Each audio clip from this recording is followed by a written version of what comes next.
اعوذ باللہ من الشیطان الرجیم بسم اللہ الرحمن الرحیم الحمد سبحانہ وتعالی والصلاة والسلام علی محمد وآلہ الطاہرین المعصومین اما بعد فقد قال رسولنا الاعظم وخطابہ المحکم حسین منی وانا من حسین۔ عزیزان گرامی قدر، آج کی شب یہ 28 رجب المرجب کی شب ہے۔ یہ بڑی غم کی رات ہے۔ آج کی شب وہ شب ہے کہ جب حضرت امام حسین علیہ السلام نے مدینہ سے کربلا کی طرف جانے کا ارادہ کر لیا۔ اسی شب میں امام حسین علیہ السلام کو دربار میں بلایا گیا اور دربار میں ولید بن عقبہ نے بلایا تو امام حسین علیہ السلام نے ولید کے قاصد سے کہا کہ میں کچھ دیر کے بعد آتا ہوں۔ تو آپ علیہ السلام نے 18 بنی ہاشم کو ساتھ لیا، جن میں پیش حضرت عباس اور حضرت علی اکبر تھے۔ تو جب دربار کے دروازے پہ گئے، مین گیٹ پہ، تو آپ علیہ السلام نے ارشاد فرمایا، عباس تم ان ہاشمی جوانوں کو لے کے دروازے پہ کھڑے رہو اور میں اکیلا اندر جاتا ہوں۔ تو سرکار عباس علمدار نے یہ کہا کہ مولا اگر کسی نے گستاخی کی تو پھر؟ تو امام حسین علیہ السلام نے ارشاد فرمایا کہ عباس تو خیبر شکن کا بیٹا ہے، میری آواز بلند ہوگی، میں تکبیر کی آواز بلند کروں گا تو یہ دروازہ تیرے سامنے کیا حیثیت رکھتا ہے۔ تو عزیزان، پھر جناب امام حسین علیہ السلام داخل دربار ہوئے تو اس نے یزید کا خط پیش کیا تو امام حسین علیہ السلام نے پڑھا تو یہ ارشاد فرمایا، کلمہ استرجاع انا للہ و انا الیہ راجعون۔ تو امام علیہ السلام نے فرمایا کہ رات کی تاریکی میں اس قسم کے فیصلوں کا کوئی فائدہ نہیں ہے، تو لہٰذا یہ دیر ہوگا تو پھر بات ہوگی۔ تو امام حسین علیہ السلام کے کہنے پر ایک حرامی پاس کھڑا تھا، ابن حکم، اس نے کہا کہ اگر یہ بیعت نہیں کرتا تو اس کا سر قلم کر لو۔ اس وقت میرے امام نے بلند آواز سے کہا، یبنا زرکا، او فاشا عورت کے بیٹے، تیری کیا مجال کہ تو حسین کا سر قلم کرے۔ امام نے تکبیر کو بلند کیا تو ہاشمی اندر داخل ہوئے۔ تو اس طرح یہ غمناک وقت بھی گزرا۔ تو 28 رجب المرجب عصر کے وقت اگلے دن جو ہے وہ امام حسین علیہ السلام نے مدینہ سے کربلا کی طرف تیاری کی۔ تو آپ علیہ السلام نے اپنے ساتھیوں کو تیار کیا۔ تو یہ وہ رات تھی، گھر میں تیاریاں ہو رہی ہیں۔ تو حضرت زینب کبریٰ صلوات اللہ علیہا نے اپنے بھائی سے کہا کہ آقا میں بھی آپ کے ساتھ چلوں گی۔ تو امام حسین علیہ السلام نے ارشاد فرمایا کہ زینب، میں نے کب کہا ہے کہ تو میرے ساتھ نہ چل، تو میرے ساتھ چلے گی، لیکن تیرا شوہر عبداللہ بن جعفر تیار زندہ ہے، حیات ہے، پہلے میرے ساتھ جانے کی اجازت مانگو۔ تو شریعت کے بانیوں نے یہ کتنا واضح کر دیا کہ خاتون جو ہے وہ اپنے شوہر کی اجازت کے بغیر گھر سے باہر نہیں آ سکتی۔ تو جناب عبداللہ کے سامنے جناب زینب آئیں اور زمین پہ بیٹھ گئیں۔ تو جناب عبداللہ یہ فرماتے ہیں کہ اے میرے چچا علی مرتضیٰ کی بیٹی، اے غازی عباس کی بہن، اے میرے امام حسین کی بہن، زمین پہ کیوں بیٹھ گئی ہو؟ تو اس وقت جناب زینب کبریٰ کی آنکھوں میں آنسو آ گئے، رو کے کہا، اے چچے جایا، میرے بھائی حسین نے مدینہ چھوڑنے کا ارادہ کر لیا ہے، مسمہ میں کربلا ہو چکے ہیں، تو آپ سے اجازت مانگنے آئی ہوں۔ اگر آپ نے اجازت نہیں دی تو ادھر سے حسین کا قافلہ چلے گا، ادھر سے گھر سے زینب کا جنازہ نکلے گا۔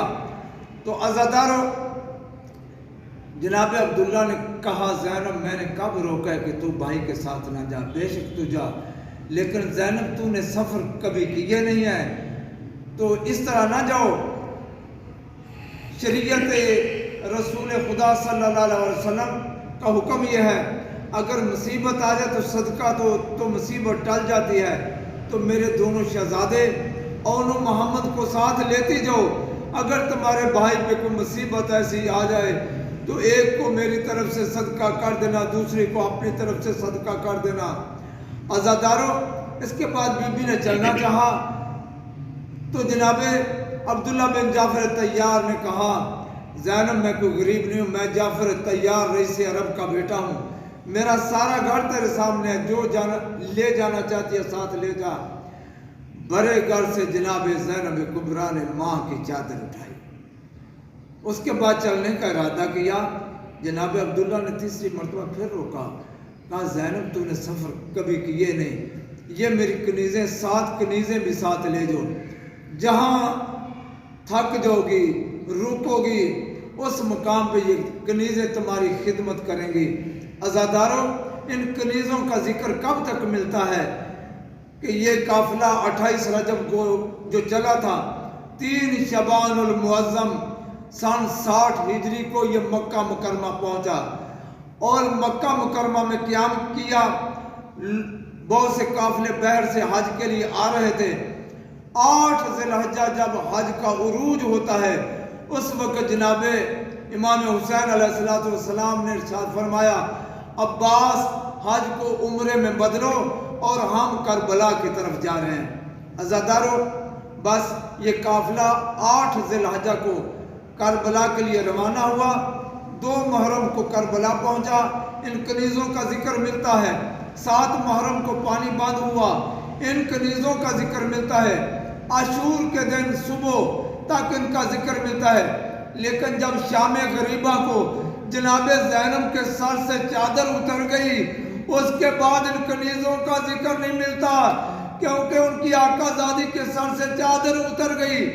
یہ 7 کنیزیں شام غریبہ کو یہ سوچ کے مر گئی کہ ہماری مرشد زادی کے سر پہ چادر نہیں رہی۔ عزاداروں، بس شام غریبہ کا پہرا دینے والی میری آقا زادی جناب زینب کبریٰ تھی۔ جناب زینب کبریٰ ساری رات سو نہیں سکی۔ عزاداروں، بچوں کو سلا دیا، اور آخری وصیت جو عاشور کے دن تھی امام حسین علیہ السلام کی، اور آج کی رات کے اعمال میں سے بھی یہ ہے کہ جناب امام حسین علیہ السلام کی یہ وصیت تھی یا اختی زینب لا تنسینی فی صلاۃ اللیل، میری بہن زینب ہمیں نماز شب کے نوافل میں بھول نہ جانا۔ اور مومنین سے بھی امام کی یہی توقع ہے کہ میں نے اس دقیق وقت میں، مشکل ترین وقت میں نے واجبات کو ترک نہیں کیا، میں نے سنت کو ترک نہیں کیا۔ تو مومنین سے تقاضا یہ ہے کہ وہ واجبات کا بھی خیال رکھیں اور وہ سنت کا بھی خیال رکھیں۔ جس طرح امام حسین علیہ السلام کی یہ حسرت تھی آخری کہ اے میری بہن مجھے نماز شب کے نوافل میں بھول نہ جانا، تو مومنین بھی نماز شب کو قائم رکھیں۔ 72 جنازہ پڑا ہوا تھا، اور تیمم کر کے میری مرشد زادی نے اس رات میں نماز تہجد کو ادا کیا، تو ہم آزاد ہوتے ہوئے سوئے رہتے ہیں۔ ہمیں بھی یہ سوچنا چاہیے کہ عبادت کا حق کس طرح ادا ہو۔ تو یہی بی بی جب اسیر ہو کے شام گئی، شام کے زندان میں آپ کی عبادت کا عالم یہ تھا کہ ایک دفعہ امام سجاد علیہ السلام نے دیکھا کہ جناب زینب بیٹھ کے نماز پڑھ رہی ہے۔ تو امام زین العابدین علیہ السلام نے پوچھا پھوپھی اماں کیا بات ہے، آج آپ بیٹھ کے نماز پڑھ رہی ہیں، جبکہ بیٹھنے کی اجازت اس وقت ہے کہ جب کھڑے ہونے کی طاقت نہ ہو۔ امام جانتے تو تھے، لیکن ہم تک پیغام پہنچانے کے لیے، امت تک پیغام پہنچانے کے لیے یہ استفسار کیا۔ تو میری مرشد زادی نے کہا اور میرا بیٹا سجاد یہ اشیاء اتنا کھانا دیتے ہیں جو بچوں کے لیے بھی کافی نہیں، میں اپنے حصے کا کھانا بھی بچوں میں تقسیم کر دیتی ہوں، آج 3 دن ہو گئے تیری پھپھی نے کچھ نہیں کھایا، لہذا اب میرے اندر یہ سکت نہیں میں کھڑے ہو کے نماز پڑھ سکوں۔ تو جن کی آقا زادی جو ہے وہ بیٹھ کے اس دقیق وقت میں، مشکل ترین وقت میں نماز کو ترک نہ کرے، تو اس کی کنیزان کو کس طرح ہونا چاہیے کہ ان کو نمازی ہونا چاہیے۔ آج کی رات کے درج ذیل اعمال ہیں 28 رجب المرجب کی رات کے۔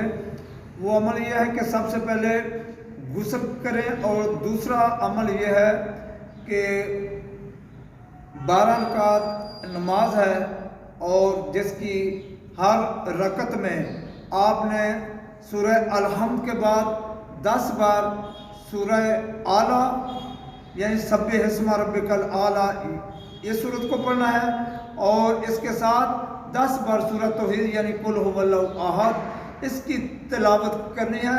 اس کے بعد اللہ تعالیٰ سے اپنی حاجات کو طلب کرنا ہے، اور اس کے علاوہ خصوصی عمل یہ ہے کہ 100 دفعہ استغفار کی تسبیح پڑھنی ہے، یعنی کیا پڑھنا ہے؟ استغفر اللہ ربی واتوب الیہ، اور 100 دفعہ کم از کم درود شریف کی تلاوت کرنی ہے، زیادہ سے زیادہ جتنا کر سکتے ہیں کریں، اور اس کے بعد اللہ تعالیٰ سے اپنی حاجات کو طلب کریں۔ تو اس نماز کے طفیل اللہ تعالیٰ آپ کی تمام حاجات شرعیہ کو قبول کرے گا، اور اس کے علاوہ آپ کے تمام گناہان جو ہیں وہ معاف کرے گا۔ اللہ تعالیٰ سے دعا ہے کہ وہ ہمیں سیرت محمد و آل محمد پہ عمل کرنے کی توفیق عنایت فرمائے، اور صراط امام حسین علیہ السلام پہ چلنے کی توفیق عنایت فرمائے۔ امام زمان علیہ السلام کے ظہور کی دعا کے ساتھ، والسلام علیکم ورحمۃ اللہ وبرکاتہ۔